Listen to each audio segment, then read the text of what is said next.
Hello. आज हम पढ़ने वाले हैं पुस्तक गणित का जादू से पाठ 11 क्षेत्रफल और घेरा।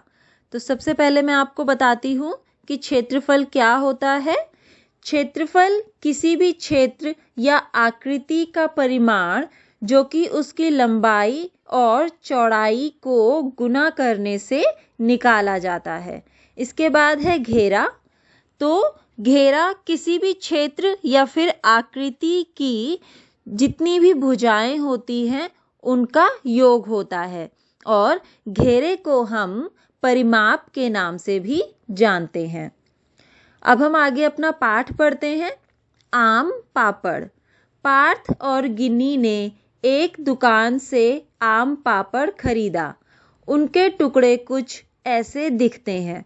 अब देखो यहाँ पर दो आम पापड़ के टुकड़े दिखाए गए हैं। जो पहला अ टुकड़ा है उसकी लंबाई 6 सेंटीमीटर और चौड़ाई 5 सेंटीमीटर है और जो दूसरा ब टुकड़ा है उसकी लंबाई 11 सेंटीमीटर और चौड़ाई 3 सेंटीमीटर है। अब आगे दोनों यह समझ नहीं पा रहे थे कि किसका टुकड़ा बड़ा है। अब देखो हम लोगों को भी ये दोनों टुकड़े देखकर नहीं पता चल पा रहा है कि कौन सा इनमें से बड़ा है और कौन सा छोटा है। कुछ ऐसे तरीके सुझाओ जिससे यह पता चल सके कि किसका टुकड़ा बड़ा है। अपने दोस्तों से चर्चा करो। अब यहाँ पे क्या करना है, आपको अपने दोस्तों के साथ बैठकर इस बात पर चर्चा करनी है कि कैसे पता लगाया जाए कि इन दोनों में से कौन सा टुकड़ा बड़ा है। जैसे कि आप लोग भी कभी कुछ चीज़ लेकर आते होंगे, कोई सामान लेकर आते होंगे और आपको नहीं पता चलता होगा कि उनमें से कौन सा बड़ा है, तो आप कोई उपाय निकालते होंगे कि कैसे पता करें कि उनमें से कौन सा बड़ा है। इसी तरह अपने दोस्तों के साथ बैठकर इस पर भी आपको चर्चा करनी है कि हम कैसे पता लगाएं कि अ और ब दोनों में से कौन सा टुकड़ा बड़ा है। पार्थ और गिन्नी के दोस्त ने यह तरीका बताया। अब पार्थ और गिन्नी के जो दोस्त हैं उन्होंने यह तरीका बताया है। अ टुकड़े की लंबाई 6 सेंटीमीटर है, इसलिए इसकी लंबाई में 1-1 सेंटीमीटर के 6 वर्ग लगाए जा सकते हैं। अब देखो जो अ टुकड़ा है उसकी लंबाई 6 सेंटीमीटर है, तो उस पर 1 सेंटीमीटर के 6 वर्ग लगाए जा सकते हैं। फिर अ टुकड़े की चौड़ाई 5 सेंटीमीटर है, इसलिए इसकी चौड़ाई में 1-1 सेंटीमीटर के 5 वर्ग लगाए जा सकते हैं। इस पर कुल कितने वर्ग बनाए जा सकते हैं? तो ये हम पहले भी करना सीख चुके हैं कि जब भी हम किसी भी आकृति में वर्ग बनाते हैं तो हमें उसे एक एक कर नहीं गिनना है।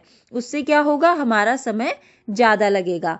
तो हम अपना समय बचाने के लिए क्या करेंगे, जितने वर्ग हमारे लंबाई में बन रहे हैं उसको गुना कर देंगे जितने वर्ग हमारे चौड़ाई में बन रहे हैं उससे। यानी कि हमने देखा लंबाई में 6 वर्ग लगाए जा सकते हैं और चौड़ाई में 5 वर्ग, तो 6 गुना 5 हुआ 30 वर्ग। तो यानी कि इस वर्ग पर हम इस आकृति में हम 30 वर्ग बना सकते हैं। अब पूछा है कि इसलिए अ टुकड़े का क्षेत्रफल कितना होगा। तो क्योंकि अ टुकड़े के अंदर हम 30 वर्ग बना सकते हैं, तो इसलिए अ टुकड़े का क्षेत्रफल होगा 30 वर्ग सेंटीमीटर। अब यहाँ पे देखो ये चिड़िया कहती है सारे वर्ग गिनना तो बेवकूफ़ी है, बस गुना करो। जो कि मैंने आपको अभी बताया, हमने तो सारे वर्ग नहीं गिने। हमने क्या करा, लंबाई में जितने वर्ग थे उनको गुना कर दिया चौड़ाई में जितने वर्ग थे उससे।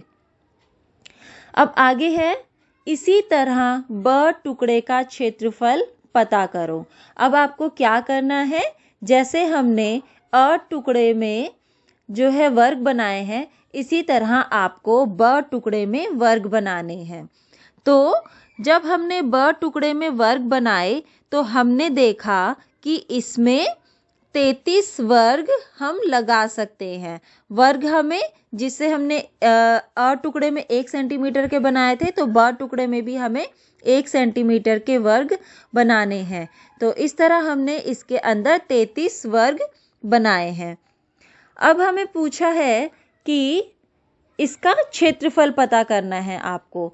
तो अगर ब टुकड़े के अंदर 33 वर्ग बन रहे हैं तो इसका मतलब ब टुकड़े का क्षेत्रफल होगा 33 वर्ग सेंटीमीटर। अब कहा है किसका टुकड़ा ज़्यादा बड़ा है, तो हमने देखा कि अ टुकड़े का जो क्षेत्रफल था वो 30 वर्ग सेंटीमीटर था और ब टुकड़े का क्षेत्रफल 33 वर्ग सेंटीमीटर है। तो हमें अपने आप ही पता चल गया कि ब टुकड़ा ज़्यादा बड़ा है। और कितना बड़ा है? 33 घटा 30, यानी कि ब टुकड़ा 3 वर्ग सेंटीमीटर ज़्यादा बड़ा है अ टुकड़े के क्षेत्रफल से। अब हम आगे पढ़ते हैं। डाक टिकट से ढको। तो अब हम अपना यह कार्य भी पूरा करते हैं। डाक टिकट से ढको। इस डाक टिकट का क्षेत्रफल 4 वर्ग सेंटीमीटर है। अब आपको देखने से पता चल रहा है ये जो यहाँ पे टिकट हमें दी हुई है इससे 4 वर्ग ढके हुए हैं, तो इसलिए इसका क्षेत्रफल 4 वर्ग सेंटीमीटर है। अंदाजा लगाओ इस बड़ी आयत को ढकने के लिए ऐसे कितने डाक टिकट चाहिए। अब आपको यहाँ पर अपना अंदाजा लगाना है। मैंने यहाँ पे अंदाजा लगाया कि शायद हमें इस आयत को ढकने के लिए 26 डाक टिकट चाहिए होंगे। अब है आगे, अपने अंदाजे की जांच करो। क पीली आयत को मापो, यह कितने सेंटीमीटर लंबी है। अब आपको क्या करना है कि आप एक फिट्टे या फिर स्केल की मदद से इस पीले आयत की लंबाई को नापेंगे। तो मैंने जब इसको नापा तो यह 14 सेंटीमीटर लंबी है। ख इसकी लंबाई में कितने डाक टिकट लगाए जा सकते हैं। अब अगर हम लंबाई में देखें तो 2 सेंटीमीटर में हमारी एक टिकट लग रही है, क्योंकि बताया हुआ है इसमें कि 1 सेंटीमीटर का ये 1 वर्ग है और 4 वर्ग सेंटीमीटर इसका क्षेत्रफल है। तो यानी कि 2 वर्ग के लिए 2 सेंटीमीटर हो गया। अब एक टिकट में 2 वर्ग लग रहे हैं और 2 सेंटीमीटर, और कुल जो लंबाई है इस आयत की वो है 14 सेंटीमीटर। अब अगर 2 सेंटीमीटर में एक टिकट लग रही है तो 14 सेंटीमीटर में हमारी 7 डाक टिकट लगाए जा सकते हैं। अब है आयत की चौड़ाई कितनी है। अब आपको क्या करना है, इसकी चौड़ाई नापनी है। तो जब हमने इसकी चौड़ाई नापी तो आयत की चौड़ाई है 8 सेंटीमीटर। अब पूछा है घ इसकी चौड़ाई में कितने डाक टिकट लगाए जा सकते हैं। तो वही हमने देखा फिर से चौड़ाई में भी कि 2 सेंटीमीटर में एक टिकट लग रही है, यानी कि 2 वर्गों का इस्तेमाल हो रहा है एक टिकट में। तो 8 सेंटीमीटर में हम 4 टिकट लगा सकते हैं, यानी कि आयत की चौड़ाई में 4 टिकट लगाए जा सकते हैं। अब है पूरी आयत को ढकने के लिए कितने डाक टिकट की ज़रूरत पड़ेगी। इसके लिए हम अब क्या करेंगे, अब हम पहले बहुत सारे वर्ग बनाएंगे इसमें और 4-4 वर्गों से हम पता करेंगे कि कितनी टिकट लग सकती है, क्योंकि एक टिकट में आप देख रहे हो कि 4 वर्ग ढक रहे हैं। तो और दूसरा इसका एक तरीका ये है कि हमने देखा कि लंबाई में 7 टिकट लग रही हैं और चौड़ाई में 4 टिकट लग रही हैं। तो इस तरीके से इसका मतलब ये हुआ कि ये हमें कह रहे हैं इसका हमें क्षेत्रफल निकालना है। तो हम क्या कर देंगे, 7 गुना 4 यानी कि 28, और 28 इसमें क्या है, डाक टिकट लगेंगी। तो इस आयत के अंदर जो हैं कुल 28 डाक टिकट लगेंगी। अब पूछा है तुम्हारा अंदाजा कितना सही था, चर्चा करो। तो मैंने अंदाजा लगाया था कि इसके अंदर 26 डाक टिकट लग सकती है, लेकिन जब हमने इसको हल किया तो हमें पता चला कि इसके अंदर हम 28 डाक टिकट लगा सकते हैं। तो हम ये कह सकते हैं कि हमारा अंदाजा बिल्कुल सही तो नहीं था पर थोड़ा बहुत सही था, क्योंकि हम उसके आसपास ही हमने अंदाजा लगाया है। अब पूछा है आयत का कुल क्षेत्रफल कितना है। तो अब हमें आयत का क्षेत्रफल निकालना है। तो आयत का क्षेत्रफल हम कैसे निकालते हैं? लंबाई गुना चौड़ाई। तो लंबाई गुना चौड़ाई करेंगे हम यहाँ पर इसमें, और हमने देखा कि तो इसकी लंबाई हमने देखी थी 14 सेंटीमीटर और चौड़ाई थी 8 सेंटीमीटर। तो इस आयत का क्षेत्रफल निकालने के लिए हम क्या करेंगे? लंबाई गुना चौड़ाई, यानी कि 14 गुना 8 बराबर में 112 वर्ग सेंटीमीटर। अब है आयत का परिमाप क्या है। आपको आयत का परिमाप निकालना है, और हमने शुरू में ही पढ़ा था कि हम परिमाप या घेरा कैसे निकालते हैं, उसकी भुजाओं को जोड़कर। तो हम यहाँ पर इसको जोड़ेंगे, यानी कि हम 14 जमा 14 जमा 8 जमा 8 बराबर में 44 सेंटीमीटर। अब हमने दो दो बार क्यों जोड़ा? क्योंकि हमें लंबाई के लिए भी आपने देखा है कि ये जो आयत है 4 भुजाओं से बना है, और 2 भुजाओं के लिए हमें एक माप दिया है और 2 भुजाओं के लिए एक नाप दिया है, यानी कि लंबाई 2 बार लंबाई है और 2 बार चौड़ाई है। तो इसीलिए हमने यहाँ पर लंबाई को भी 2 बार जोड़ा है और चौड़ाई को भी 2 बार जोड़ा है, और इस तरीके से हमने आयत का परिमाप निकाला। 14 जमा 14 जमा 8 जमा 8 बराबर में 44 सेंटीमीटर। अब आगे है आपके अभ्यास का समय। क, अरबाज ने अपनी रसोई के फर्श पर हरी वर्गाकार टाइलें लगवाने की सोची है। टाइल का हर किनारा 10 सेंटीमीटर का है। उसकी रसोई 220 सेंटीमीटर लंबी और 180 सेंटीमीटर चौड़ी है। उसे कितनी टाइलों की ज़रूरत पड़ेगी? अब हमने देखा कि जो किचन की लंबाई है वो 220 सेंटीमीटर है, और टाइल के हर किनारे की लंबाई जो है वो हमें 10 सेंटीमीटर दी है। तो किचन की लंबाई में जो टाइल्स लगेंगी वो हम निकालेंगे।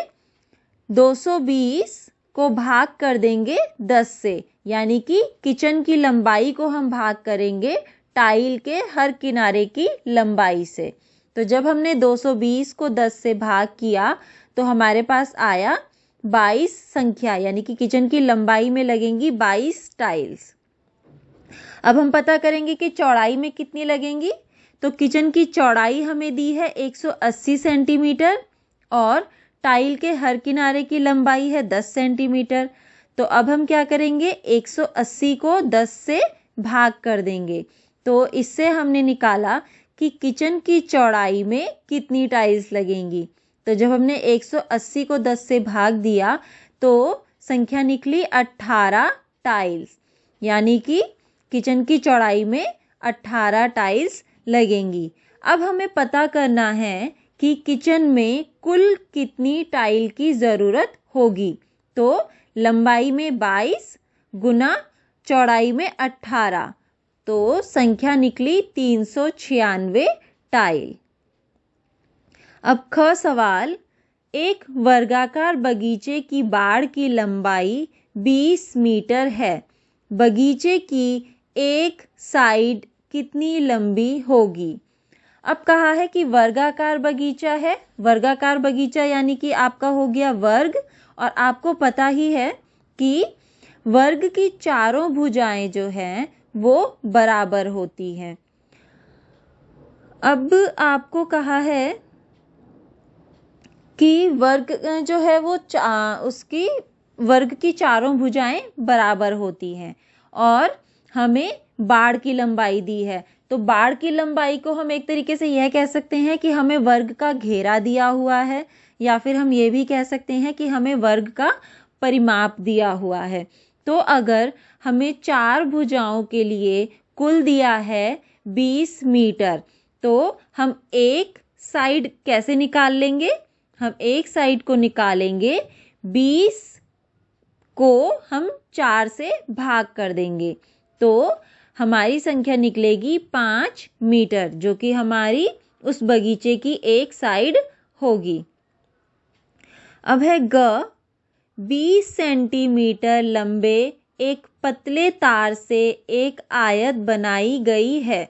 अब इन्होंने कहा है कि एक 20 सेंटीमीटर लंबा एक पतला तार लिया है जिससे कि उन्होंने एक आयत बनाई है। अगर आयत की चौड़ाई 4 सेंटीमीटर है तो उसकी लंबाई कितनी होगी? अब देखो, ये भी बहुत आसान है।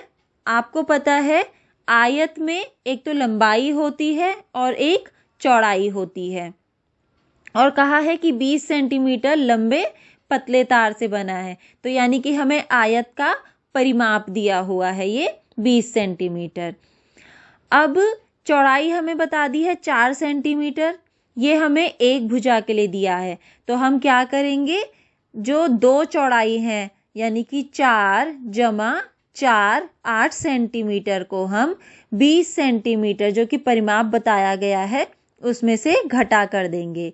तो जब हमने 20 सेंटीमीटर में से 4 सेंटीमीटर घटा करा तो हमें मिला 12 सेंटीमीटर। अब ये हमें 12 सेंटीमीटर हमें लंबाई के लिए मिला है, लेकिन ये लंबाई जो है हमें दो भुजाओं के लिए मिली है। तो हम क्या करेंगे, अब 12 को 2 से भाग कर देंगे, या फिर आप 12 को दो बराबर हिस्सों में बांट सकते हो। तो हमें इसकी एक लंबाई मिली है 6 सेंटीमीटर, यानी कि जो 20 सेंटीमीटर का लंबे एक पतले तार से जो आयत बनाई गई थी जिसकी हमें चौड़ाई दी थी 4 सेंटीमीटर, उसकी हमने लंबाई निकाली है 6 सेंटीमीटर। अब है हमारा अगला सवाल घ, एक चौकोर कैरम बोर्ड का परिमाप 320 सेंटीमीटर है, उसका क्षेत्रफल कितना होगा? अब देखो, हमें कहा है कि कैरम बोर्ड जो कि चौकोर है। चौकोर का मतलब क्या हुआ, जिसकी चारों भुजाएं या फिर चारों साइड जो हैं वो बराबर होंगी। अब पूछा है उसका क्षेत्रफल कितना होगा।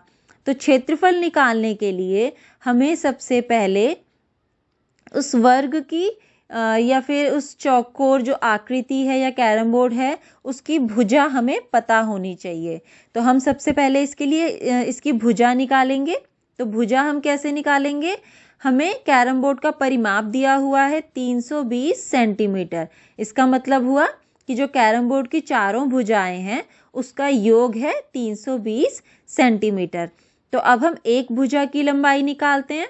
तो हम क्या करेंगे, इसके लिए 320 को हम 4 से भाग कर देंगे, यानी कि 80 सेंटीमीटर। अब हमने क्या करा, कैरम बोर्ड की एक भुजा की लंबाई निकाल ली है 80 सेंटीमीटर। अब हम इससे उसका क्षेत्रफल निकालेंगे। तो कैरम बोर्ड का क्षेत्रफल निकालने के लिए भुजा गुना भुजा यानी कि 80 गुना 80। तो हमने क्षेत्रफल निकाला 6400 सेंटीमीटर, या फिर आप बोल सकते हो 6400 सेंटीमीटर। अब है इस तिकोनी टाइल जैसी कितनी टाइलें सफ़ेद डिजाइन में समा सकती हैं? अब इसके बाद देखो, आपको एक ये यहाँ पे हिंट दिया हुआ है, यह तिकोन सेंटीमीटर वर्ग का आधा है, यानी कि जो कि 1 सेंटीमीटर का जो हम वर्ग बनाते थे यह उस 1 सेंटीमीटर वर्ग का आधा है, जो कि यहाँ पे तिकोन टाइल बनाने के लिए इस्तेमाल हुआ है। तो हमने देखा कि जो आधी आधी टाइल्स, ये जो 4 आधी आधी टाइल्स हैं, तो अगर हम आधी आधी को जोड़ दें तो हमारे 2 वर्ग बन जाएंगे। उसके बाद हमने देखा कि बीच में एक वर्ग और बना हुआ है, या फिर अभी वर्ग नहीं, हम यहाँ पे टाइल्स को गिनेंगे। तो हमने देखा कि 4 टाइल्स, ये आधी आधी 4 तिकोन ये बने हुए हैं। बीच में जो एक वर्ग है इसमें 2 तिकोन बनेंगे, तो हमारी कुल हो गई 6 तिकोनी टाइल जो कि इस सफ़ेद डिजाइन में समा सकती हैं। अब पूछा है डिजाइन का क्षेत्रफल कितना वर्ग सेंटीमीटर है। तो हमें कहा था कि ये जो तिकोन है 1 सेंटीमीटर वर्ग का आधा है। तो अगर हम यहाँ पे चार जो त्रिकोण है इनको मिला दें तो ये हमारे 2 वर्ग बन जाएंगे और 1 वर्ग हमारा बीच में ये पहले से ही बना हुआ है। तो इस डिज़ाइन का क्षेत्रफल हो जाएगा 3 वर्ग सेंटीमीटर। अब है हमारा अगला कार्य 4 और 6 वर्ग सेंटीमीटर क्षेत्रफल वाले अपने डिज़ाइन बनाओ। अब देखो जैसे यहाँ पे 3 वर्ग सेंटीमीटर क्षेत्रफल का एक टाइल के डिज़ाइन बना है।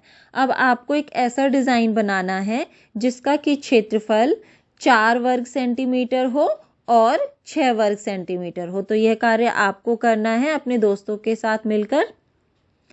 अब है हमारा सवाल। सान्या, आरुषि, मानव और कबीर ने ग्रीटिंग कार्ड बनाए। नीचे दी गई कार्डों की तालिका को पूरा करो। अब क्या है यहाँ पे देखो, ये जो 4 बच्चे हैं इन्होंने क्या करा है, ग्रीटिंग कार्ड बनाए हैं। अब आपको नीचे तालिका को पूरा करना है। किसका कार्ड, सबसे पहले यहाँ पे आप देखोगे कि 5 स्तंभ बने हैं जिसमें कि पहला है किसका कार्ड, जहाँ पे बच्चों के नाम लिखे हैं। फिर लिखा है लंबाई, जिसमें कि कार्ड की आप लंबाई लिखेंगे। फिर है लंबाई की कार्ड की चौड़ाई के लिए स्तंभ। फिर कार्ड के परिमाप के लिए स्तंभ और फिर कार्ड के क्षेत्रफल के लिए स्तंभ।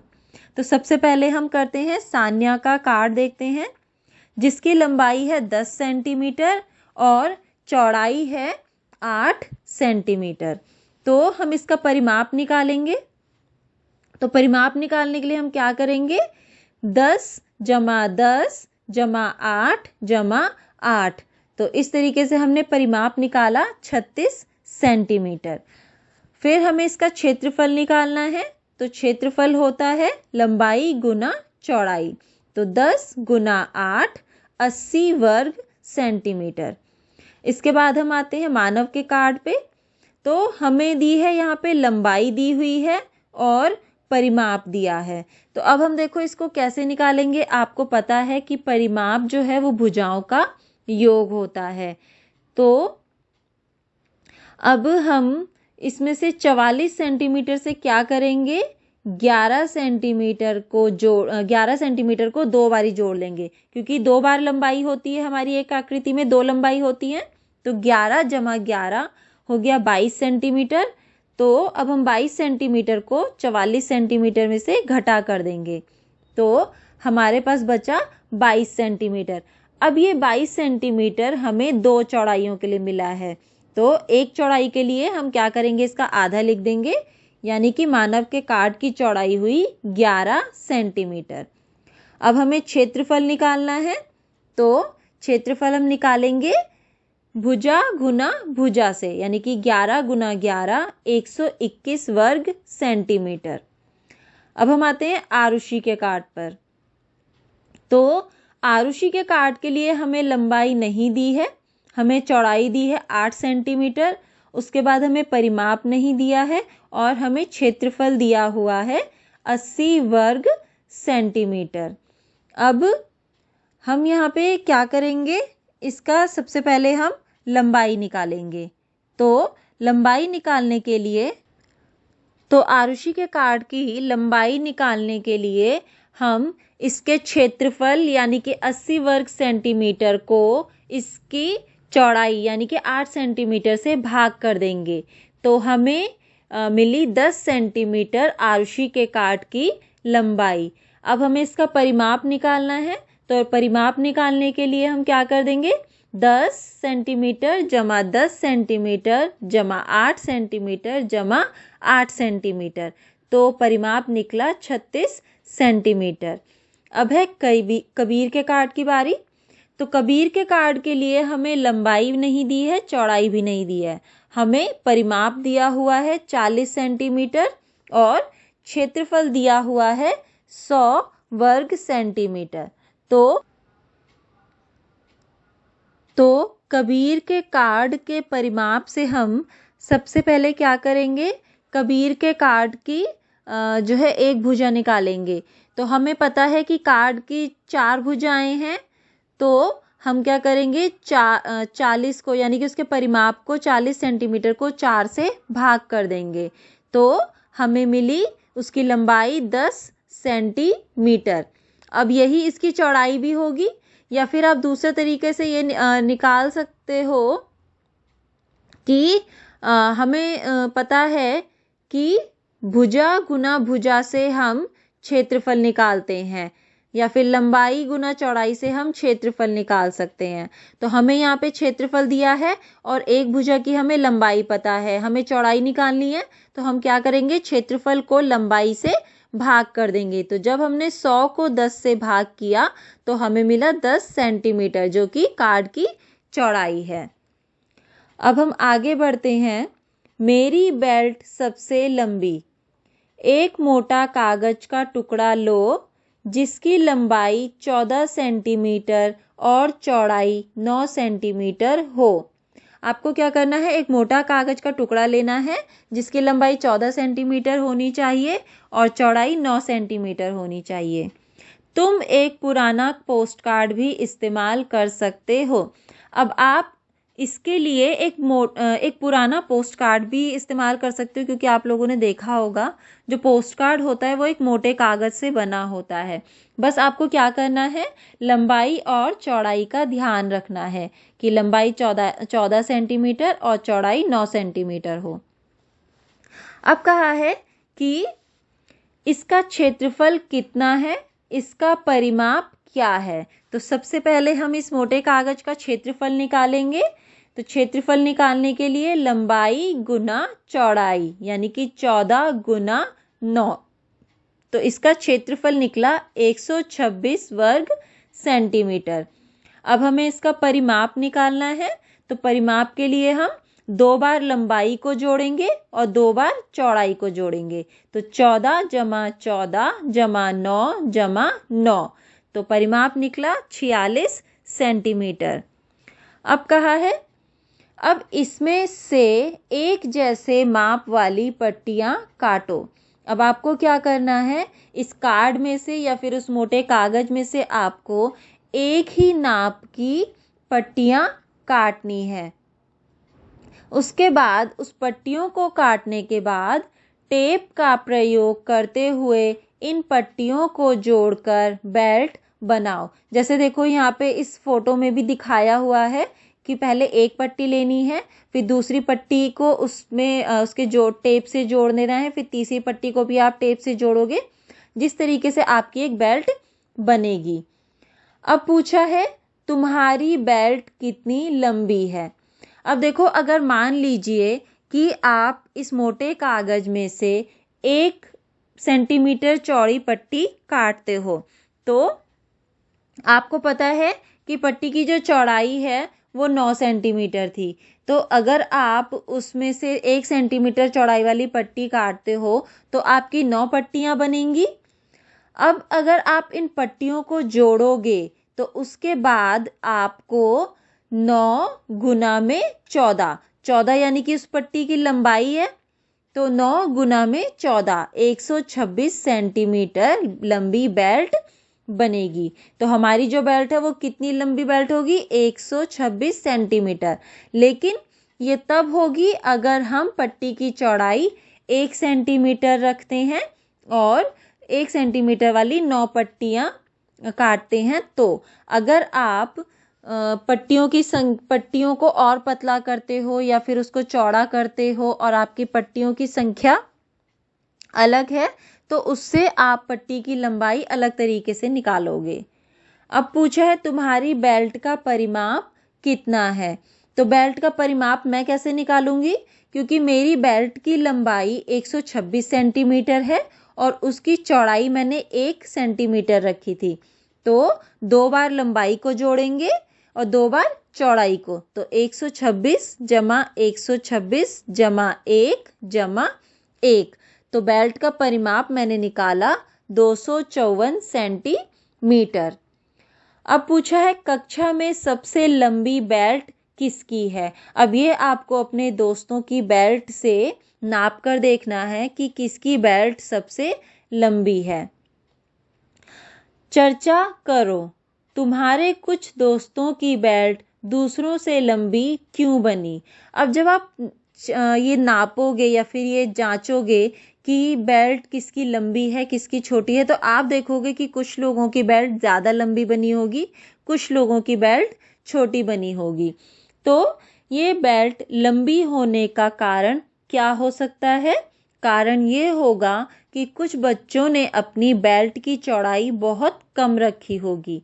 अगर बेल्ट की चौड़ाई कम होगी तो उस वजह से ज़्यादा पट्टियाँ बनेंगी, और अगर पट्टियाँ ज़्यादा होंगी तो बेल्ट भी उससे फिर ज़्यादा लंबी बनेगी।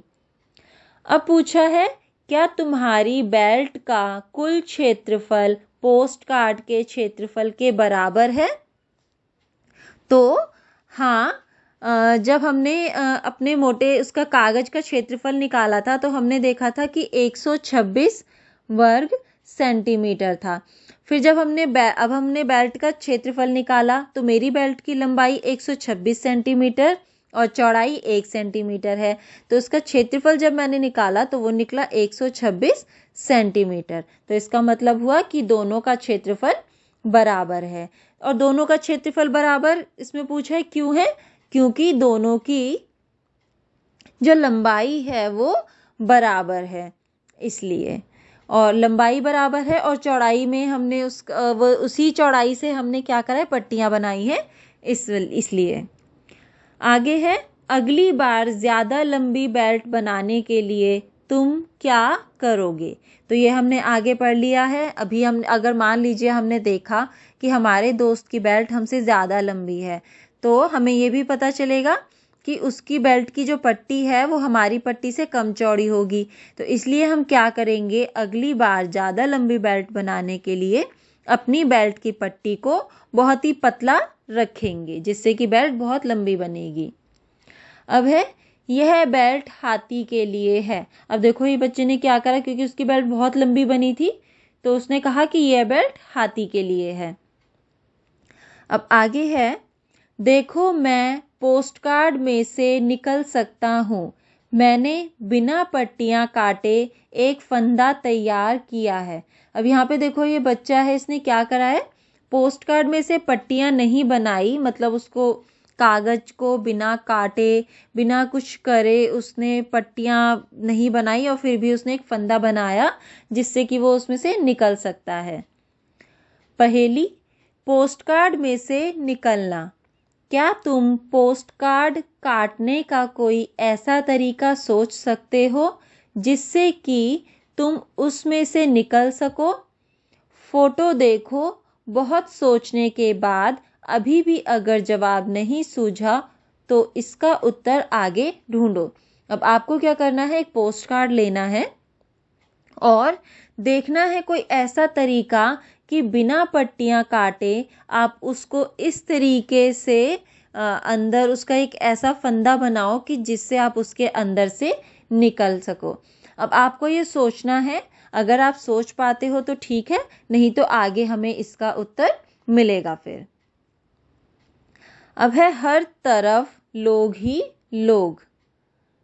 सबसे पहले यहाँ पे देखो कि चिड़िया कहती है, अगर गणित का जादू की 4 किताबों को एक कतार में लगाएं तो उस कतार की लंबाई 1 मीटर 9 सेंटीमीटर होगी। अब हम आगे पढ़ते हैं, हर तरफ लोग ही लोग। क, तुम यह खेल एक मैदान में खेल सकते हो। 1 वर्ग मीटर के 2 वर्ग बनाओ। आपको क्या करना है, 1 वर्ग मीटर के 2 वर्ग बनाने हैं। अपनी कक्षा को 2 भागों में बांट लो, हम खेलने के लिए तैयार हैं। अब आपकी कक्षा में जितने भी छात्र हैं या जितने भी बच्चे हैं, आप उनको क्या करोगे, 2 भागों में बांट लोगे। अपनी अपनी टोली में करके देखो। अब सबने क्या करना है, जो 2 भागों में बांटे हैं, यानी कि 2 टोलियां जो बनी हैं, आप इसको ग्रुप भी कह सकते हो, समूह भी कह सकते हो, टोली भी कह सकते हो। तो अपने अपने समूह में ये करके देखना है। सबसे पहले, तुम में से कितने 1 वर्ग मीटर में बैठ सकते हो? तो अब क्या करना है, इसमें ये देखना है कि 1 वर्ग मीटर में कितने बच्चे बैठ सकते हैं। तो यह आप अपने दोस्तों के साथ या अपने भाई बहनों के साथ भी यह खेल आप खेल सकते हो। आपने क्या करना है, सबसे पहले 1 वर्ग मीटर वाले 2 वर्ग बनाने हैं। फिर आप जितने भी बच्चे हो उनको 2 भागों में आप बांट दोगे, 2 समूह में बराबर बराबर बांट दोगे। फिर आपको देखना है कि उस वर्ग के अंदर आप कितने बच्चे बैठ सकते हो। जो 1 वर्ग मीटर है उसमें आप कितने बैठ सकते हो। तो मैं यहाँ पे अंदाजा लगाती हूँ कि 3 बच्चे बैठ सकते हैं। अब पूछा है उसमें कितने खड़े हो सकते हैं। तो ये आपने देखा होगा कि जब हम बैठते हैं तो हम ज़्यादा जगह का इस्तेमाल करते हैं, लेकिन जब हम खड़े होते हैं तो खड़े होने में कम जगह का इस्तेमाल होता है। तो अगर 3 बैठ सकते हैं तो हम ये कह सकते हैं कि खड़े 4 बच्चे हो सकते हैं उतनी ही जगह में। तो हम यहाँ पे लिखेंगे उसमें 4 बच्चे खड़े हो सकते हैं। अब पूछा है कौन सी टीम ज़्यादा बच्चों को अपने उस वर्ग में खड़ा कर सकी, कितने बच्चे। अब आपने जो 2 समूह बनाए हैं आपने उनमें देखना है कि उस वर्ग में कौन सा समूह ज़्यादा बच्चों को खड़ा कर पाया है और कितने बच्चे खड़े हुए हैं। तो जिस वर्ग में ज़्यादा बच्चे होंगे वो आप यहाँ पे लिख दोगे और कितने बच्चे खड़े हुए हैं वो आप लिखोगे। फिर पूछा है कौन सी टीम ज़्यादा बच्चों को अपने वर्ग में बिठा पाई और कितने बच्चे। अब आपने यही फिर से देखना है कि दोनों समूहों में से कौन से समूह ज़्यादा बच्चों को 1 वर्ग मीटर में बिठा पाई है और कितने बच्चों को बिठाया है, वो संख्या आप यहाँ पर लिखोगे। आगे है ख, अपनी कक्षा के फर्श की लंबाई को मीटर में नापो, चौड़ाई भी नापो। अब आपको क्या करना है, यहाँ पे अपने कक्षा, यह कार्य आपको करना है। मैं जो यहाँ पे आपको हल करके बताऊंगी वो एक अंदाजे से बताऊंगी, क्योंकि आप लोग कितने बच्चे हो वहाँ पर वो आपको पता है, उसको आप हल करोगे। मैं यहाँ से आपको एक अंदाजे से उदाहरण देके हल करवाऊंगी। अब जैसे यहाँ पे पूछा है कि कक्षा के फर्श की लंबाई और चौड़ाई आपको नापनी है, तो आपकी कक्षा का जो फर्श है वो आपको पता होगा, उसकी लंबाई या चौड़ाई आप नाप कर लिखेंगे। पर यहाँ पर मैं आपको उदाहरण देके यह हल करवाऊंगी। तो हमने यहाँ पे मान लीजिए जब मैंने नापा तो जो ये कक्षा का फर्श है उसकी लंबाई 10 मीटर और चौड़ाई भी है 10 मीटर। अब पूछा है तुम्हारी कक्षा के फर्श का क्षेत्रफल क्या है। तो फर्श का क्षेत्रफल मैं निकालूंगी लंबाई गुना चौड़ाई से। तो 10 गुना 10 100 वर्ग सेंटीमीटर, 100 वर्ग मीटर, क्योंकि हमें मीटर में नापना है तो 100 वर्ग मीटर।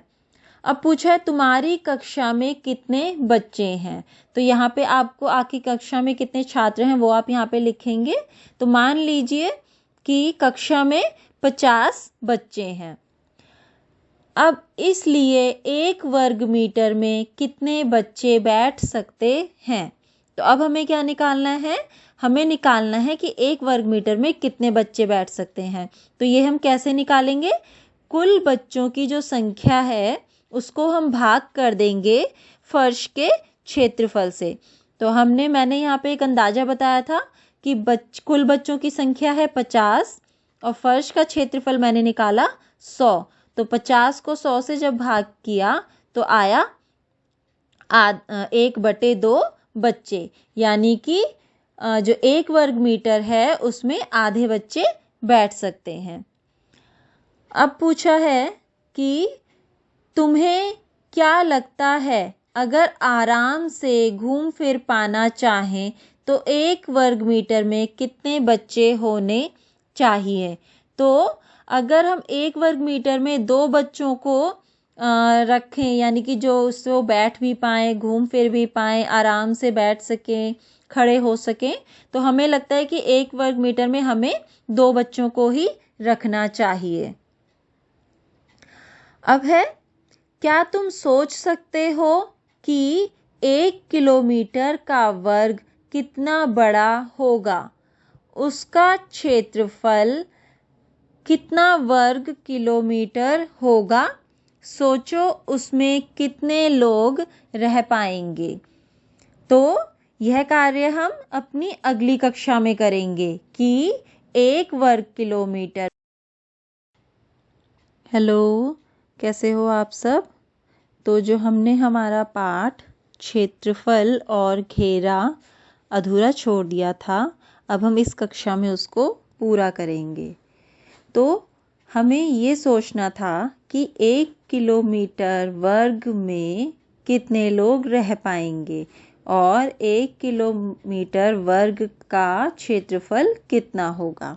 तो हम शुरू करते हैं। तो हमें कहा है, क्या तुम सोच सकते हो कि 1 किलोमीटर का वर्ग कितना बड़ा होगा? अब आपको ये सोचना है। अभी तक आपने 1 सेंटीमीटर के वर्ग, 1 मीटर के वर्ग के बारे में पढ़ा और देखा और बनाया। अब हमें कहा है 1 किलोमीटर के वर्ग, तो आप सोचो वो कितना बड़ा होगा। अब कहा है कि 1 किलोमीटर वर्ग जो है उसका क्षेत्रफल कितना होगा। तो हमें क्षेत्रफल निकालना है। तो क्षेत्रफल हम कैसे निकालते हैं? भुजा गुना में भुजा, और हमें बताई है भुजा की लंबाई 1 किलोमीटर। तो हम यहाँ पे करेंगे 1 गुना 1। तो क्षेत्रफल कितना निकला? 1 वर्ग किलोमीटर। अब कहा है कि सोचो उसमें कितने लोग रह पाएंगे। इसके बाद आगे कहा है, पश्चिम बंगाल में लगभग 900 लोग 1 वर्ग किलोमीटर में रहते हैं, लेकिन अरुणाचल प्रदेश में अकेलापन लगता है। मुश्किल से 15 लोग 1 वर्ग किलोमीटर में रहते हैं। तो इसका मतलब ये है कि जिस देश या शहर में या जिस जगह पर ज़्यादा लोग रहते होंगे, वहाँ पर उसी हिसाब से 1 वर्ग किलोमीटर में लोग मिलेंगे आपको।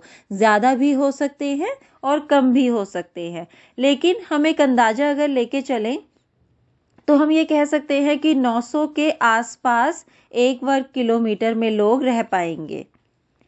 अब कहा है, बांटो ज़मीन को। नसरीना एक किसान है जो अपनी ज़मीन को अपने 3 बच्चों चुमकी, झुमरी और इमरान के बीच बराबर बांटना चाहती है। वह ज़मीन को इस तरह बांटना चाहती है कि हर एक के हिस्से में एक एक पेड़ आ जाए। अब हमें ज़मीन को बांटना है और कहा है उसकी ज़मीन कुछ इस तरह दिखती है। अब देखो, हमें ये एक पूरी ज़मीन दी है और इस ज़मीन को हमें 3 बराबर हिस्सों में बांटना है, और बांटते वक्त यह ध्यान रखना है कि हर एक हिस्से में एक एक पेड़ आना चाहिए। यहाँ पर हमें 3 पेड़ दिए हुए हैं। अब इसके लिए हमें क्या करना पड़ेगा? हमें ज़मीन का क्षेत्रफल देखना होगा कि ज़मीन का क्षेत्रफल कितना है। तो सबसे पहले हमने लंबाई की लाइन में जब देखा तो 1, 2, 3, 4, 5, 6, 7, 8, 9, 10, यानी कि लंबाई में हमने देखा कि 10 वर्ग बने हुए हैं। अब हम चौड़ाई में गिनेंगे तो 1, 2, 3, 4, 5, 6, 7, 8, 9। तो अब हम इस तरह क्या करेंगे? सबसे पहले इस जमीन का क्षेत्रफल निकालेंगे। तो लंबाई गुना चौड़ाई, यानी कि 10 गुना 9 तो हुए 90, यानी कि इस जमीन के अंदर जो है कुल वर्ग है और इस जमीन का क्षेत्रफल होगा 90 वर्ग।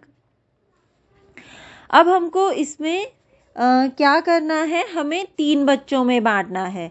तो 90 को हम 3 से भाग कर देंगे तो आए 30 वर्ग, यानी कि हमें एक बच्चे को इस 90 वर्गों में से 30 वर्ग देने हैं, यानी कि हर एक बच्चे के हिस्से में 30 वर्ग आएंगे। अब 30 वर्ग देते समय हमें यह भी ध्यान रखना है कि हर एक बच्चे के हिस्से में 30 वर्ग के साथ साथ एक पेड़ भी होना चाहिए। अब आपको क्या करना है? इस जमीन में, ये तो मैंने आपको बता दिया कि हर एक के हिस्से में 30 वर्ग आएंगे। अब आपको इस पूरी जमीन को इस तरीके से 3 हिस्सों में बांटना है। आपका ये कार्य है, आप इसको पूरा करेंगे ध्यान से। आपको क्या करना है? हर एक हिस्से में 30 वर्ग लेने हैं और एक पेड़ लेना है। किसी भी हिस्से में 2 पेड़ नहीं होने चाहिए या फिर कोई भी हिस्सा ऐसा नहीं होना चाहिए जिसमें कि एक भी पेड़ ना हो। तो आपको सिर्फ और सिर्फ एक ध्यान रखना है कि 3 हिस्से बराबर बनाएंगे आप, जिसमें कि 30 वर्ग होंगे और एक पेड़ होगा। अब कहा है, क्या तुम जमीन को बराबर हिस्सों में बांट सकते हो? करके दिखाओ, कैसे बांटोगे? याद रखो कि हर एक को एक पेड़ मिलना चाहिए।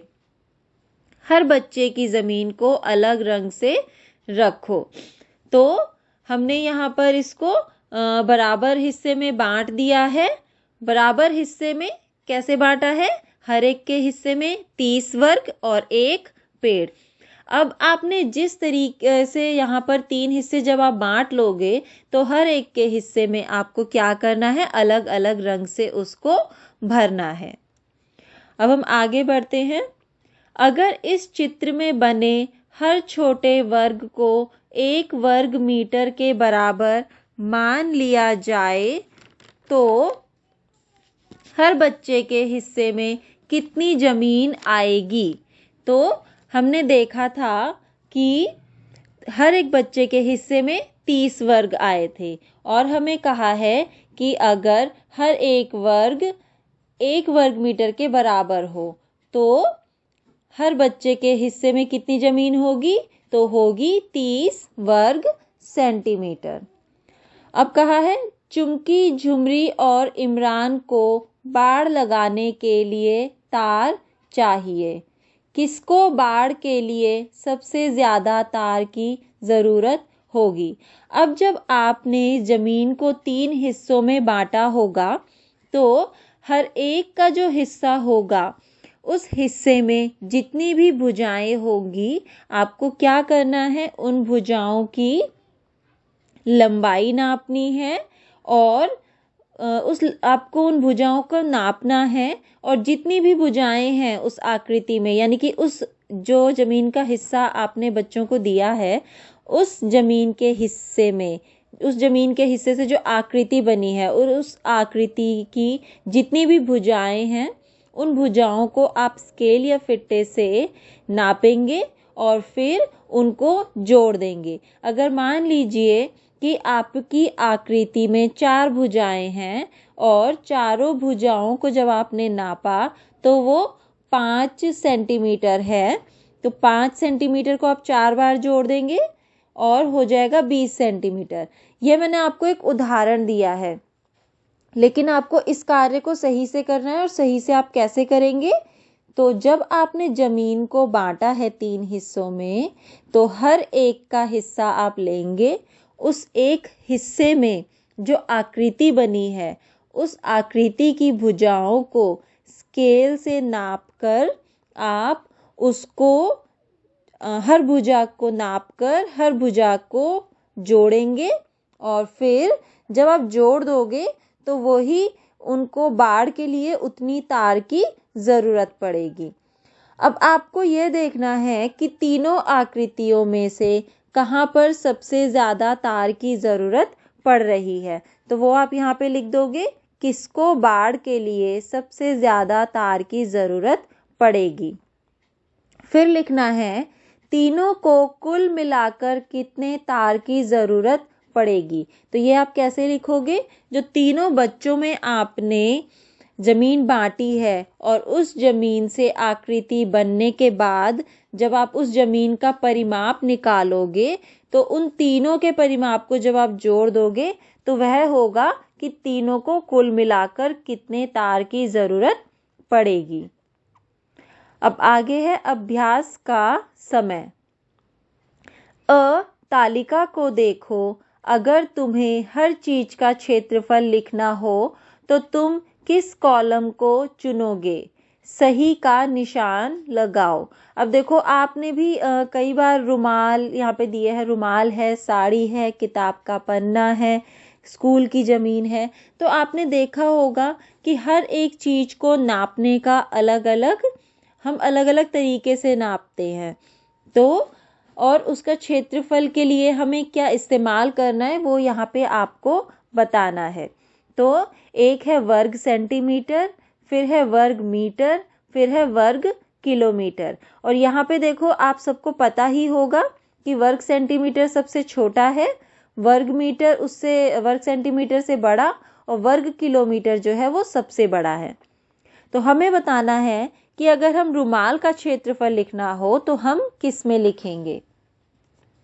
तो आपको पता ही है यहाँ पे कि रुमाल एक है तो हम उसके लिए वर्ग सेंटीमीटर लिखेंगे।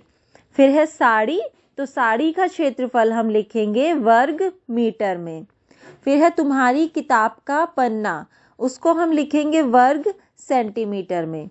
फिर है स्कूल की जमीन, स्कूल की जमीन का क्षेत्रफल हम वर्ग मीटर में निकालेंगे।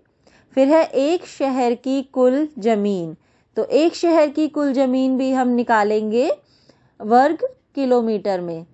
फिर है कक्षा का दरवाजा, तो कक्षा के दरवाजे का अगर हम क्षेत्रफल निकालें तो हम निकालेंगे वर्ग मीटर में। फिर है कुर्सी का आसन, इसका क्षेत्रफल हम निकालेंगे वर्ग सेंटीमीटर में। फिर है श्यामपट्ट, इसका क्षेत्रफल हम निकालेंगे वर्ग मीटर में। फिर है भारत का झंडा, इसका क्षेत्रफल हम निकालेंगे वर्ग सेंटीमीटर में। फिर है जमीन जिस पर कोई नदी बहती हो तो उसका क्षेत्रफल हम निकालेंगे वर्ग किलोमीटर में। अब यहाँ पे यह हमने हमारा ये जो तालिका है इसको पूरा किया है। अब हम आगे बढ़ते हैं। तो अब हम अपना अगला कार्य शुरू करते हैं। 9 वर्ग सेंटीमीटर का एक वर्ग बनाओ, उस पर A लिखो। अब आपको क्या करना है, एक वर्ग बनाना है 9 वर्ग सेंटीमीटर का, यानी कि जिसके अंदर 1 सेंटीमीटर वाले 9 वर्ग होंगे। तो आपको एक ऐसा वर्ग बनाना है, उस पर A लिखो। अब आपको क्या करना है, उस पर लिखना है A। अब है एक और वर्ग बनाओ जिसका किनारा पहले से 2 गुना हो और उस पर B लिखो। अब आपको क्या करना है, एक और वर्ग बनाना है, लेकिन उसे बनाते वक्त आपको यह ध्यान रखना है कि उसका किनारा पहले से 2 गुना हो। अब हमने देखा कि हमारा जो पहला वर्ग था उसमें हमने 9 वर्ग, तो अब हम जो दूसरा वर्ग बनाएंगे हमको उसमें क्या करना है। हमने देखा जो हमारा पहला वर्ग था A, जिसमें कि हमने कुल 9 वर्ग बनाए हैं। तो उसमें हमने देखा कि हमारे लंबाई में 3 वर्ग बने हैं और चौड़ाई में भी एक पंक्ति में 3 वर्ग बने हैं। अब हमें B वर्ग में क्या करना है, हमें यह ध्यान रखना है कि पहले वाले से उसका किनारा दुगना होना चाहिए। तो पहले वर्ग में अगर हमारे एक पंक्ति में 3 वर्ग हैं तो दूसरे यानी कि B वर्ग में हमको क्या करना है, उसका किनारा दुगना करने के लिए हम क्या करेंगे, उसमें एक पंक्ति में 6 वर्ग बनाएंगे। लंबाई में भी 6 वर्ग और चौड़ाई में भी 6 वर्ग। तो इस तरह हमने अब अपना दूसरा वर्ग बना लिया। अब पूछा है वर्ग A का परिमाप कितना होगा। तो वर्ग A का परिमाप हम कैसे निकालेंगे, क्योंकि 1 सेंटीमीटर का हमारा एक वर्ग है और एक पंक्ति में हमने देखा कि लंबाई में भी और चौड़ाई में भी 3 वर्ग हैं। तो यानी कि A वर्ग की जो एक भुजा है वो 3 सेंटीमीटर की है। तो हम इसके लिए क्या करेंगे, इसका परिमाप निकालने के लिए वर्ग की 4 भुजाएं होती हैं, तो हम इसमें 3 को 4 बार जोड़ देंगे। 3 + 3 + 3 + 3, यानी कि A वर्ग का परिमाप हुआ 12 सेंटीमीटर। अब पूछा है वर्ग B की एक भुजा यानी कि साइड कितने सेंटीमीटर है। तो हमने B वर्ग में लंबाई में और चौड़ाई में दोनों में ही 6 वर्ग बनाए हैं और एक वर्ग 1 सेंटीमीटर का है। तो इसकी एक भुजा यानी कि एक साइड होगी 6 सेंटीमीटर की। अब पूछा है वर्ग B का क्षेत्रफल कितने वर्ग सेंटीमीटर होगा। तो हमने देखा कि जो वर्ग B है उसकी भुजा 6 सेंटीमीटर की है। तो क्षेत्रफल निकालने के लिए हम करेंगे भुजा गुना भुजा, यानी कि 6 × 6 बराबर में 36 वर्ग सेंटीमीटर। अब है वर्ग बी का क्षेत्रफल वर्ग ए से कितना गुना ज्यादा है। अब वर्ग ए का जो क्षेत्रफल था वो था 9 वर्ग सेंटीमीटर और वर्ग बी का क्षेत्रफल है 36 वर्ग सेंटीमीटर। तो अब हम क्या करेंगे, 36 को 9 से भाग कर देंगे, तो जिससे हमें पता चला कि वर्ग बी का क्षेत्रफल वर्ग ए से 4 गुना ज्यादा है। अब पूछा है वर्ग बी का परिमाप कितना सेंटीमीटर है, तो वही फिर से हम करेंगे, वर्ग बी की चारों भुजाओं को जोड़ देंगे और हमें पता है कि उसकी भुजा 6 सेंटीमीटर की है सारी, तो 6 जमा 6 जमा 6 जमा 6 यानी कि वर्ग बी का परिमाप हुआ 24 सेंटीमीटर। अब पूछा है वर्ग बी का परिमाप वर्ग ए से कितना गुना ज्यादा है।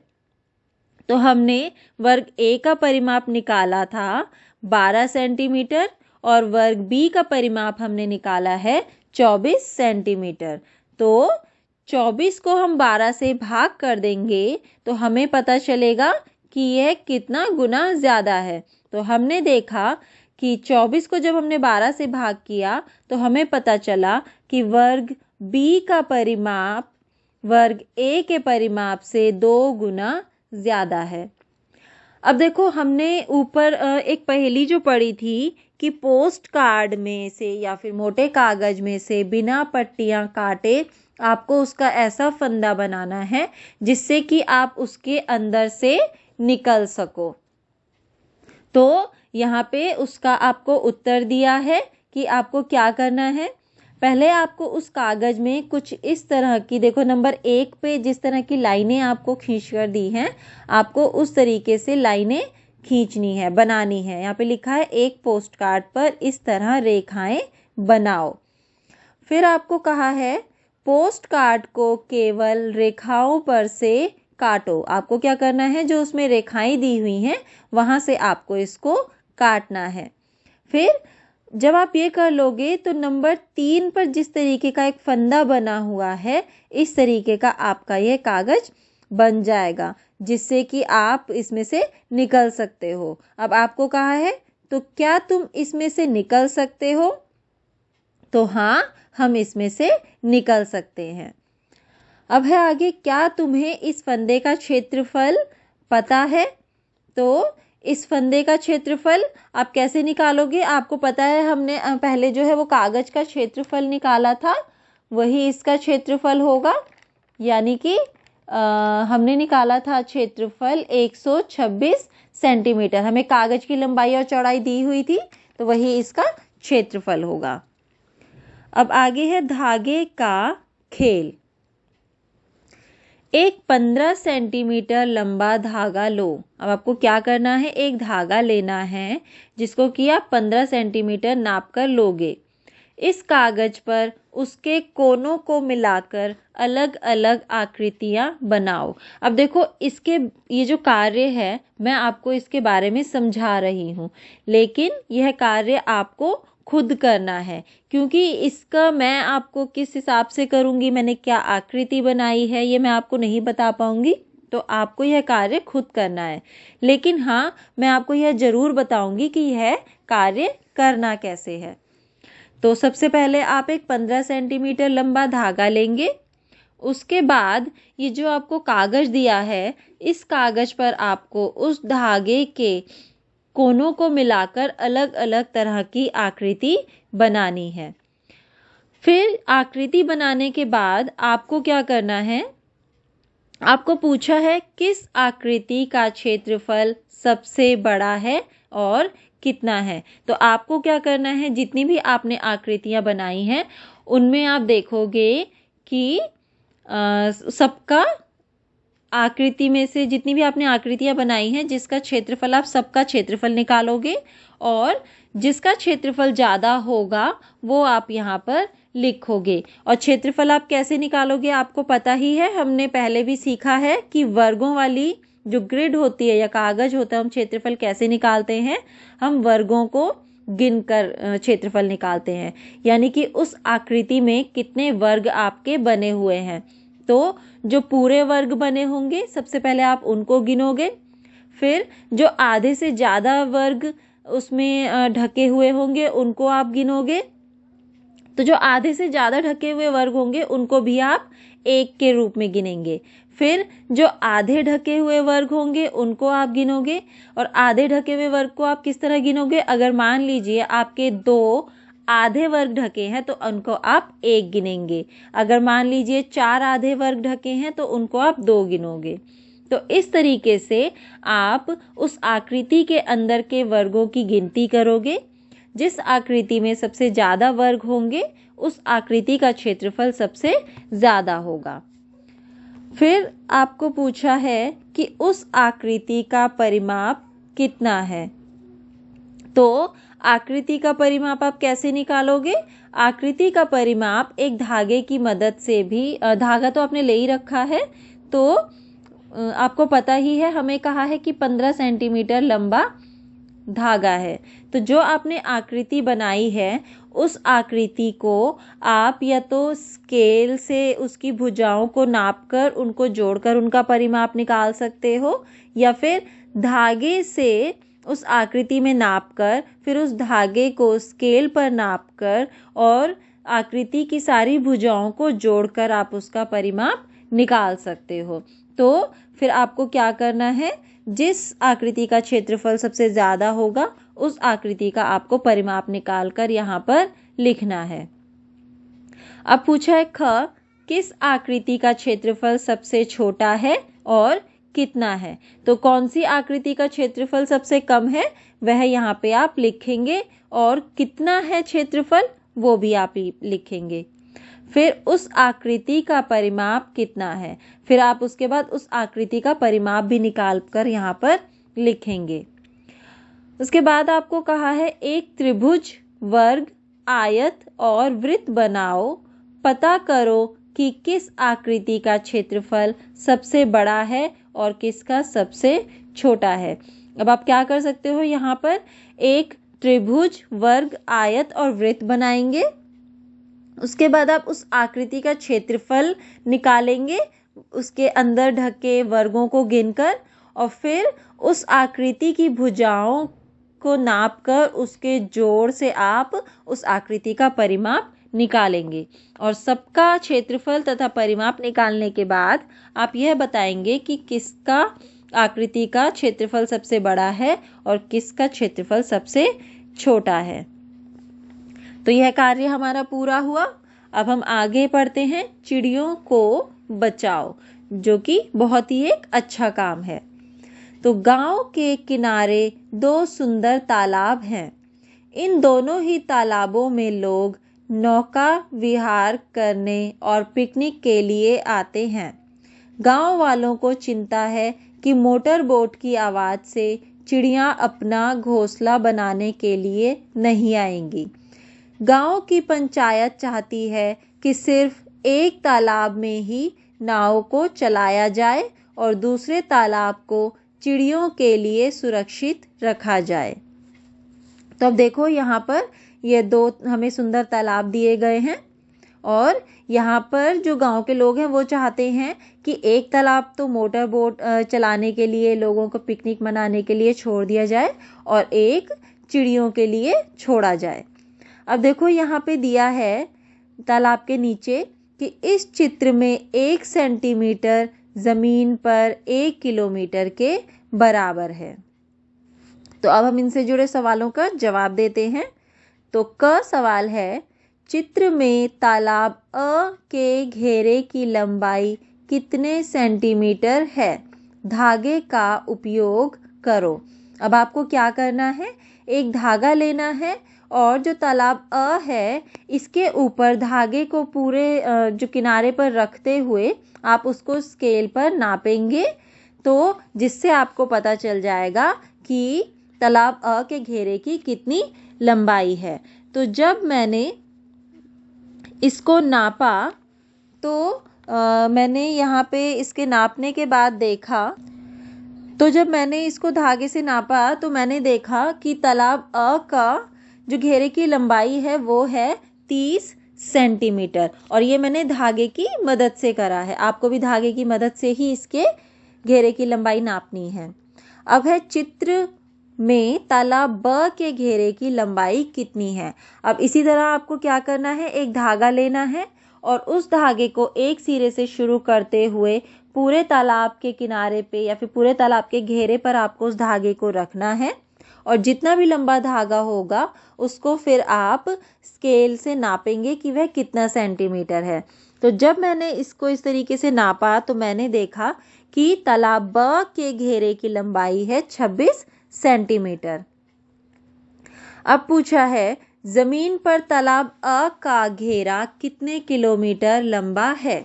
अब हमें क्योंकि यहाँ पे बताया है तालाब के पास में, यहाँ पे छोटा छोटा जो लिखा है कि 1 सेंटीमीटर बराबर है जमीन पर 1 किलोमीटर के, तो हमने देखा कि जो तालाब अ का घेरा है वो इस पे चित्र में हमने देखा 30 सेंटीमीटर है, तो यानी कि 30 सेंटीमीटर जमीन पर हो जाएगा 30 किलोमीटर के बराबर। अब पूछा है जमीन पर तालाब ब का घेरा कितने किलोमीटर लंबा है। चित्र में तालाब ब का घेरा जो है वो 26 सेंटीमीटर है, तो जमीन पर हो जाएगा 26 सेंटीमीटर बराबर में 26 किलोमीटर, यानी कि जमीन पर तालाब ब का घेरा 26 किलोमीटर लंबा है। अब है ना सवाल, ज्यादा लंबे किनारे वाला तालाब ज्यादा चिड़ियों को अंडे देने में सहायता करता है। कौन सा तालाब चिड़ियों के लिए बचाकर रखा जाए। किस तालाब को मोटर बोट चलाने के लिए सुरक्षित रखना चाहिए। अब हमें क्योंकि बताया गया है कि ज़्यादा लंबे किनारे वाले तालाब जो हैं ज़्यादा चिड़ियों को अंडे देने में सहायता करता है, तो इसलिए हमने देखा कि जो तालाब अ है उसका घेरा ज़्यादा है, उसके घेरे की लंबाई ज़्यादा है, तो इसलिए हमें तालाब अ जो है वो चिड़ियों के लिए रखना चाहिए। अब हमारे पास बचा तालाब ब, तो इसलिए तालाब ब को मोटर बोट चलाने के लिए सुरक्षित रखना चाहिए। अब है च सवाल, पता करो कि चित्र में तालाब ब का क्षेत्रफल वर्ग सेंटीमीटर में कितना है। इसका असली क्षेत्रफल कितने वर्ग किलोमीटर है। तो अब हम क्षेत्रफल पता करेंगे और आपको पता ही है कि हम क्षेत्रफल कैसे पता करेंगे। ये जो ब तालाब है इसके अंदर बने वर्गों की मदद से। तो हमने देखा कि तालाब ब के अंदर जो है पूरे वर्ग 15 है, उसके बाद हमने गिना आधे से ज़्यादा वर्ग जो कि हैं 8, फिर हैं आधे वर्ग जो कि हैं 3। अब जब हमने इनको जोड़ेंगे तो हमें पता है कि पूरे वर्ग जो 15 हैं उनको हम पूरे ले लेंगे। अब आधे वर्ग और आधे से ज़्यादा वर्ग इनको हम जोड़ देंगे, यानी कि 8 और जमा 3 हुए 11 वर्ग। अब हमको इनको क्या करना है, इनको हम आधे के रूप में गिनेंगे, तो 11 का अगर हम आधा कर देंगे तो वो हो जाएगा 5.5 या फिर आप कह सकते हो 5.5। अब हमको जो है इसमें हम इसको जोड़ेंगे और देखेंगे कि कुल वर्ग कितने होते हैं। यहाँ पे गलती हो गई है हमसे, हमें यहाँ पे क्या करना है, जो हमारे पूरे वर्ग हैं 15 उनको हम पूरा जोड़ेंगे 15, उसके बाद जमा करेंगे हम जो कि आधे से ज़्यादा वर्ग हैं 8। जो आधे से ज़्यादा वर्ग होते हैं उनको भी हम पूरे वर्ग के रूप में ही गिनते हैं, तो इसलिए 15 जमा 8 जो कि हो गए 23 वर्ग। अब हमें आधे वर्गों को जोड़ना है, आधे वर्ग हैं हमारे 3, तो ये 3 है तो इनको हम क्या करेंगे, इनको हम 1.5 वर्ग के रूप में गिनेंगे, 1.5 कह सकते हो या फिर हम 1 और आधा कहेंगे, इसको हम 1.5 भी कहेंगे। तो अब हमारे कुल वर्ग जो हो गए 15 जमा 8 जमा 1.5 यानी कि 24.5 वर्ग। तो ये 24.5 वर्ग सेंटीमीटर हमने निकाल लिया इस तालाब का क्षेत्रफल। लेकिन हमें कहा है कि इसका असली क्षेत्रफल कितने वर्ग किलोमीटर है, तो हमें पता ही है कि 1 सेंटीमीटर बराबर में 1 किलोमीटर, तो 24.5 वर्ग सेंटीमीटर बराबर हो जाएगा 24.5 वर्ग किलोमीटर। अब हमने ये इस तालाब का क्षेत्रफल निकालकर यह कार्य पूरा कर दिया है। अब हम आगे बढ़ते हैं। राजा की कहानी। एक राजा अपने बढ़ई चेगू और अनार से बहुत खुश था। उन्होंने राजा के लिए एक बहुत बड़ा और सुंदर पलंग बनाया। खुश होकर राजा चेगू को कुछ भूमि देना चाहता था और कुछ सोना अनार को। तो अब देखो यहाँ पर यह पलंग भी दिखाया हुआ है साइड में फोटो में, जो कि उसने बनाया है और वो कितना खुश भी लग रहा है फोटो में देख के। अब देखो यहाँ पे राजा कहता है, चेगू जितनी जमीन इस 100 मीटर तार से घेर सको वह तुम्हारी है। इसका मतलब हुआ कि राजा ने क्या करा, चेगू को 100 मीटर की तार दी और कहा कि तुम जितनी भी जमीन इससे घेर लो वो तुम्हारी हो जाएगी। अब चेगू बहुत खुश था। उसने 100 मीटर तार लिया और अलग अलग आयतें बनाई। उसने 10 मीटर गुना 40 मीटर की आयत बनाई। इसका क्षेत्रफल 400 वर्ग मीटर था। फिर उसने 30 मीटर गुना 20 मीटर की आयत बनाई। तो इसका क्षेत्रफल कितना है? क्या ये पहली आयत से ज़्यादा है? तो हम क्या करेंगे, सबसे पहले इसका क्षेत्रफल निकालेंगे। तो 30 गुना 20 600 वर्ग मीटर। अब जो पहले जो उसने आयत बनाई थी उसका क्षेत्रफल था 400 वर्ग मीटर और जो अब आयत बनाई है उसका क्षेत्रफल है 600 वर्ग मीटर। तो पूछा है क्या यह पहली आयत से ज़्यादा है? तो हाँ, यह पहली आयत से ज़्यादा है। अब है 100 मीटर तार से वह और कौन कौन सी आयतें बना सकता है? चर्चा करो कि कौन सी आयत का क्षेत्रफल सबसे ज़्यादा होगा। अब देखो पहले उसने 10 मीटर गुना 40 मीटर की आयत बनाई जिसका क्षेत्रफल 400 वर्ग मीटर था। फिर उसने 30 मीटर गुना 20 मीटर की आयत बनाई जिसका क्षेत्रफल 600 वर्ग मीटर था। फिर हम 5 मीटर गुना 45 मीटर की एक आयत बना के देख सकते हैं जिसका की क्षेत्रफल 225 वर्ग मीटर है। फिर हम एक और आयत बना सकते हैं जो कि 15 मीटर गुना 35 मीटर की हो और उसका क्षेत्रफल होगा 525 वर्ग मीटर। फिर हम एक और आयत बना सकते हैं 25 मीटर गुना 25 मीटर जिसका की क्षेत्रफल होगा 625 वर्ग मीटर। अब यहाँ पे देखो क्या होता है कि छेगू की पत्नी ने उसे तार से गोला वृत्त बनाने को कहा। वह जानती थी कि इसका क्षेत्रफल 800 वर्ग मीटर है। तो यहाँ पे अब देखो साइड में चेगू और उसकी जो पत्नी है वो कहते हैं, वाह मुझे तो यही जमीन का टुकड़ा चाहिए, इसका क्षेत्रफल 800 वर्ग मीटर है। चेगू ने किसी आयत को क्यों नहीं चुना, समझाओ।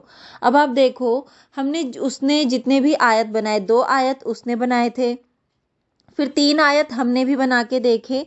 तो जो सबसे अधिक क्षेत्रफल निकला था वो 25 मीटर गुना 25 मीटर में निकला था, 625 वर्ग मीटर का क्षेत्रफल। लेकिन वृत्त बनाने पर यानी कि गोला बनाने पर उसको एक ऐसी जमीन मिल रही थी जिसका क्षेत्रफल 800 वर्ग मीटर था। यानी कि सभी आयतों में से उस तार से बने गोले यानी कि वृत्त का क्षेत्रफल बहुत ज़्यादा था, इसलिए उसने आयत को नहीं चुना और उस वृत्त वाली जमीन को चुना। अब आगे राजा कहता है, ठीक है चेगू ने 800 वर्ग मीटर जमीन ली है। अनार, अब मैं तुम्हें उतना सोने का तार दूंगा जिससे 800 वर्ग मीटर क्षेत्रफल की जमीन का घेरा बना सको। अब देखो चेगू को तो उसने जमीन दे दी 800 वर्ग मीटर, लेकिन अब अनार की बारी है और अनार को वह कहता है कि मैं तुम्हें उतना सोने का तार दूंगा जिससे 800 वर्ग मीटर क्षेत्रफल की जमीन का घेरा बना सको। यानी कि जिससे अनार जो है 800 वर्ग मीटर क्षेत्रफल की जमीन का घेरा बना सके, वह उसे जो है उतना सोने का तार देगा। तो अनार ने अलग अलग तरीकों से 800 वर्ग मीटर जमीन का घेरा बनाने की कोशिश की। अब देखो, उसने अलग अलग आकार की आयतें बनाई। हर आयत के घेरे की लंबाई पता करो। इन आयतों के लिए उसे कितने सोने का तार मिलेगा। अब देखो, सबसे पहले क्या है, यहाँ पे हमें आयत ए दिया है जिसकी कि 40 मीटर लंबाई और 20 मीटर चौड़ाई दी है। तो उसे ए के लिए सोने का तार कितना चाहिए होगा। तो हम क्या करेंगे, ए आयत का परिमाप निकालेंगे, यानी कि उसका घेरा निकालेंगे। तो वो हम कैसे निकालते हैं, भुजाओं को जोड़कर। तो हम भुजाओं को जोड़ेंगे 40 जमा 40 जमा 20 जमा 20। तो ए आयत का घेरा हमने निकाला 120 मीटर, यानी कि ए के लिए उसे सोने के जो तार की जरूरत होगी वो होगी 120 मीटर। फिर है बी 80 मीटर गुना 10 मीटर। तो बी के लिए सोने का तार कितना चाहिए होगा, फिर से हम वैसे ही करेंगे 80 जमा 80 जमा 10 जमा 10, यानी कि 180 मीटर। अब हम आते हैं सी आयत पर। सी आयत की जो है, हमने देखा कि लंबाई दी है 800 मीटर और चौड़ाई दी है 1 मीटर। अब हमें सी के लिए सोने का तार देखना है कितना होगा। तो 800 जमा 800 जमा 1 जमा 1, इस तरह हम निकालेंगे सी आयत का घेरा, जो कि निकला 1602 मीटर। यानी कि सी के लिए सोने का जो तार है वो चाहिए 1602 मीटर। फिर अनार ने उससे भी लंबी एक आयत बनाई। देखो कितनी लंबी। अब देखो, ये देखने से ही आपको पता चल रहा है कि कितनी लंबी आयत उसने बनाई है। ये जो डी आयत है, जिसकी उसने लंबाई रखी 8000 मीटर और गुना 0.1 मीटर, यानी कि चौड़ाई 0.1 मीटर। तो इसलिए उसे मिलेगा कितना मीटर सोने का तार। तो फिर हम करेंगे डी आयत का परिमाप, यानी कि उसके घेरे की लंबाई निकालेंगे। तो जब हमने घेरे की लंबाई निकाली तो 8000 जमा 8000 जमा 0.1 जमा 0.1। तो जब हमने इसकी लंबाई को 2 बार और चौड़ाई को 2 बार जोड़ा तो डी आयत का घेरा निकला 16,000.2 मीटर। अब देखो, उफ, मैं इतना सोना कैसे दे पाऊंगा। अब समझो कि राजा क्यों बेहोश हो गया। राजा क्यों बेहोश हो गया आपको खुद ही समझना चाहिए, क्योंकि उसको जो है अब अनार को 16,000.2 मीटर सोने का तार देना पड़ेगा। इसलिए वो कह भी रहा है यहाँ पे कि मैं इतना सोना कैसे दे पाऊंगा। और यही सोच के राजा बेहोश हो गया। अब आगे यहाँ पे देखो, कहा है आखिरी में, क्या तुम इससे भी लंबे घेरे वाली आयत बना सकते हो। मैंने 1 सेंटीमीटर चौड़ी 80,000 मीटर लंबी आयत बनाई। सोचो कि वह घेरा कितना बड़ा होगा। उतने सोने की तार से तो मैं राजा बन जाऊंगा। अब अभी तक देखो, हमने क्या करा था कि 8000 जो आखिरी आयत थी वो 8000 मीटर गुना में 0.1 मीटर की थी, यानी कि 8000 मीटर लंबाई और चौड़ाई 0.1 मीटर। अब उसने कहा है कि अगर लंबाई को 80,000 मीटर कर दिया जाए और चौड़ाई को 1 सेंटीमीटर, और 1 सेंटीमीटर को हम 0.1 मीटर भी बोल सकते हैं, तो उसने इस तरीके की एक आयत बनाई।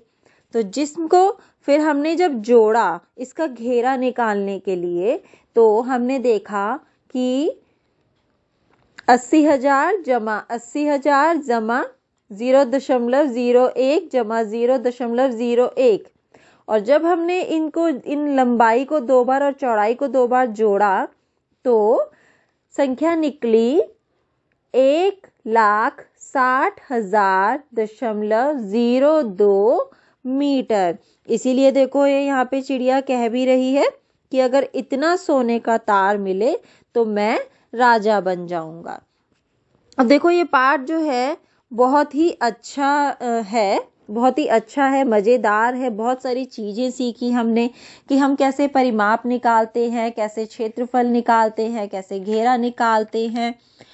और हमने ये भी देखा कि हम किसी भी चीज़ को जो है कहाँ पे हम टाइल्स का कितनी टाइल्स हमने लगानी है वो हमने देखा है यहाँ पर। इस पार्ट में हमने बहुत सारी चीज़ें सीखी हैं, तो बहुत सारे खेल भी सीखे हैं और हमने इसमें, तो इन सब को आपको अच्छे से दोहराना है, समझना है और जो कार्य मैंने आपको दिए हैं वो आपको पूरे करने हैं।